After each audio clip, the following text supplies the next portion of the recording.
just to kick things off, Lawton maintenance day, or is he? Yes. Is you expecting tomorrow? Yes. Mr. Schneider's birthday tomorrow, Yeah. 91. Yeah. Did you have any contact with him just around the game? Probably, I never spoke with the man. I've heard so many great things about him.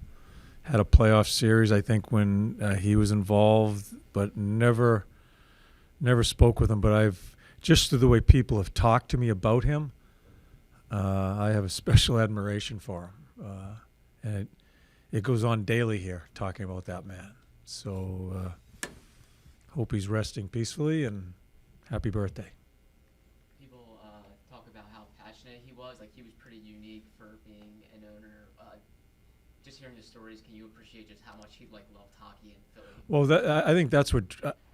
Again, I never met him, but through talking to the players and everybody in the organization, some of the alumni, he cared, and he cared about the people. I'm sure there were moments that people didn't want to be around him because he wore it on his sleeve. But I think that's what, from an outsider looking in, I think that's what probably draws people to him, because how much he cared. And he had it stapled right there. So it's one of my regrets that my fortunate opportunity being here now wasn't at another time when he was living, because I would have loved to have experienced him. Something that he took pride in, and I think others did, whether it was Clarkey or Paul when they were the general managers, is that this was known as a destination for free agents. Players wanted to come play here. Do you feel like that's in the process of being reestablished through the new leadership? I hope so. That's what we're trying to do. I not so much that's on our mind to get free agents to come here, but if your organization shows that it cares about people, their family, all the families, and the on-ice product is done the right way, an organizational overview. It's such a small league in how organizations are run. It gets out there pretty quickly if the organization is run correctly and people are treated fairly and people care about them. That's when players start thinking maybe that's a good spot. It's not only a good program in hockey, but my family's going to be looked after too. I'll tell you right now, we got a long ways to go as far as the hockey, but of the organizations I've worked for, and I'm certainly not running down any of the other ones, this organization, how it cares for their people and how it goes about its business, no matter what people say out there in the community, this is a really good organization. We have to get things straightened out to be a consistent, really good hockey team, and that's a playoff hockey team. Ways to go, but that's our job. But the other part of this, how they treat their people, it's been fantastic. Switching gears a little bit, you've talked about this being the grind part of the season where you guys are playing every other day. How valuable is that for guys like Tyson and Bobby and even someone like Cam that's already gone through it, to go through it again, to know, this is what the NHL is? Yeah, it's that time of year, and like I told my team today, I loved our energy last night. I thought it was the most. I thought we took a huge step forward in our style of play, of controlling the neutral zone, getting onto the offense, and I thought it was probably one of our most energetic games of even the road trip. I think we lose ourselves a little bit when you have the scoring chances you have. Yorkie has a breakaway early in the third period, have a number of other chances, and next thing you know, you're tied 2-2. That's when I thought we lost ourselves. Not as bad as I watched the tape. Had to kill a couple of power plays, which I forgot, but we lost ourselves a little bit in some chances in where it takes the wind out of your sails, and still find a way to get a point. But it's a discussion we've already had about being tired can be a mental state. You can talk yourself into it. I like our team. I like the way we responded last night. People can piss them on. We lost to Columbus. I have to coach on how we went about it. To answer that question, I think it's a good thing for Tyson and Bobby to see that just don't say you're tired. Go play. And that's what I thought our guys did. John, we talked to Cam Atkinson a few minutes ago. He took full ownership for getting sat down, said he talked to you. He also said that he's going to be back in tomorrow. I guess what goes into the decision to get him back in so quickly? Just to see if he responds. I mean, this isn't a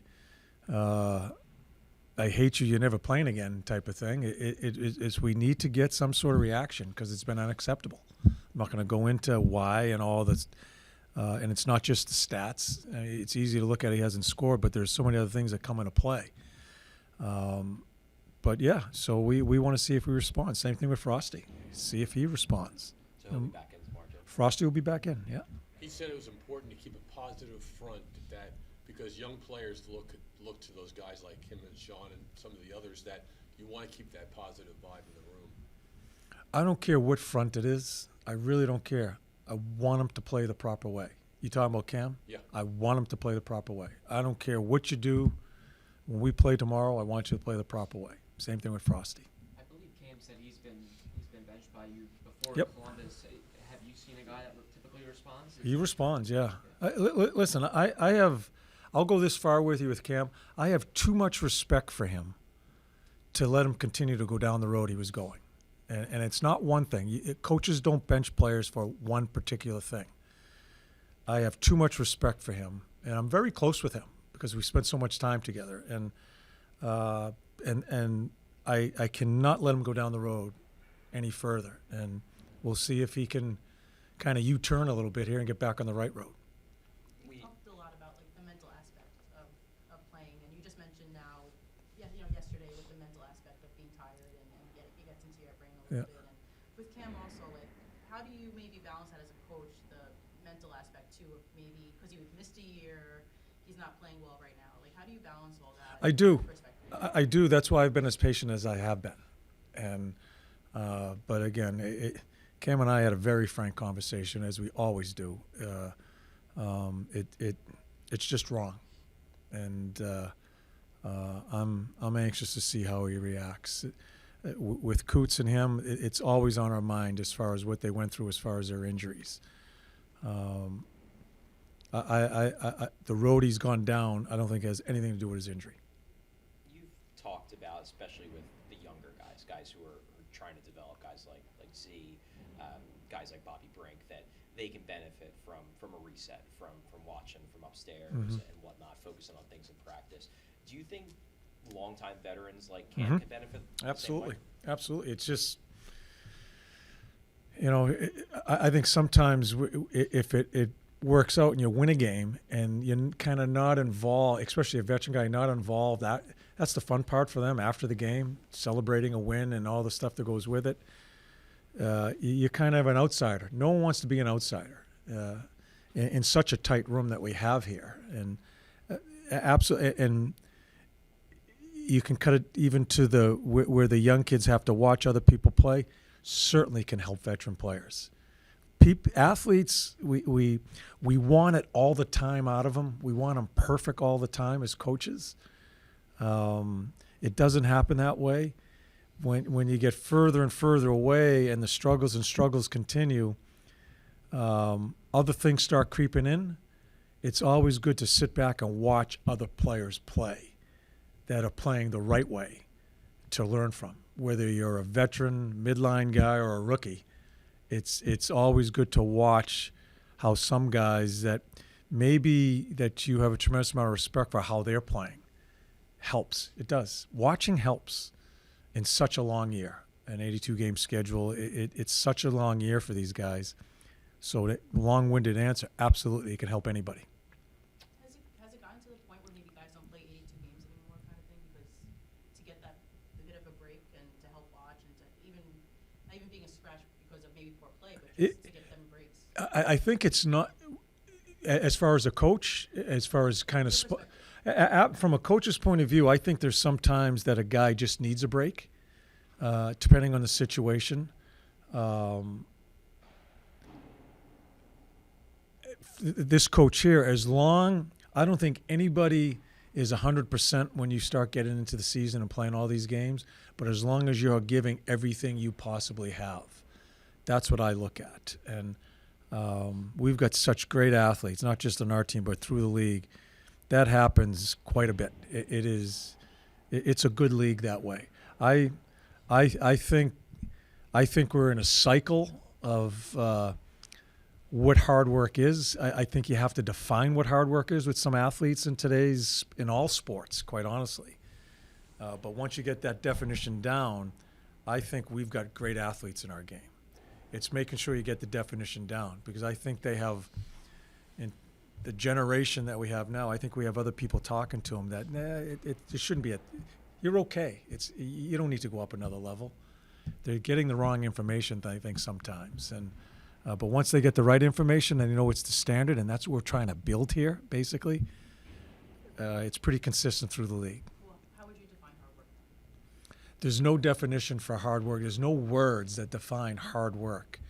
It's on the ice. It's all types of situations come into play that defines hard work. I think everybody, I know it's print media and all that, and you need words. There's some things you can't define in words. It's by actions. And words mean nothing to me. It's watching. And you guys know me well enough. The eye test is the most important thing for me, and that's what I watch. You've given this week in particular, you've given Joel Farabee an opportunity on that top line. Not every shift, but a lot of it. Yeah. What have you liked about his ability to, I guess, maybe take advantage? He's had a couple of really nice passes. Yeah, he's just improved. Remember, Beezer sat out a game, I think, somewhere along the line, and through his actions, and I think he has just gone about it and steadily improved, and deserves to be where he's at. He's made some good plays on a power play last night, had some really good shifts with Coots and TK, and he's earned his way there, and he's played very well. We talk a lot about chemistry, that coaches are always looking for guys that have chemistry. Last month it looked like Joel had real chemistry with Bobby Brink. Mm-hmm. They'd set up a few really nice nice passing plays. Now it looks like he has really good chemistry with Travis Konecny. Yeah. Set up a few good goals on passing plays. Is Joel the kind of guy who can gain chemistry with line mates quicker than most? Remember when we were first introduced to one another, when I came here, how I thought how important Joel Farabee was to the team. You can move him around, you can move him up and down the lineup, play right wing, he play all three positions. Very important guy.